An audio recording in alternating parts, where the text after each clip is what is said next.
Չէիք սպասում, բայց դե եկել են։ Ինչ պիտի անենք, պիտի մի համեղ բան պատրաստենք։ Այստեղ արդեն անցնում ենք խոհանոց, բացում ենք սառնարանը, ունենք սունկ, ունենք բեկոն, ունենք կարագ եւ ունենք հալվող պանիր։ Արագ հավաքում ենք բոլորը միասին միտեղ եւ պատրաստում ենք մի շատ համեղ ուտեստ, որ համ հյուրերը գոհ կմնան, համ տան անդամները։ Ողջույն բոլորին, պատրաստում ենք բեկոնով սունկ, պատրաստման եղանակը 5-ից 7 րոպե։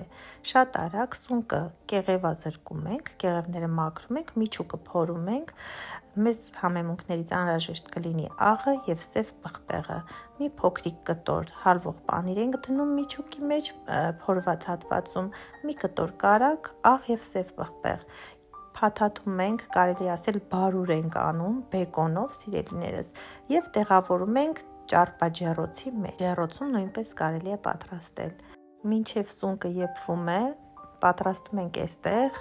այն ափսեն, որի մեջ մատուցելու ենք սունկը։ Ես այստեղ կտրատում եմ հազարի տերևները, մի փոքր քունջուտի սերմեր եմ ավելացրել վրան, որ ավելի գեղեցիկ լինի։ Իսկ ձեզ մաղթում եմ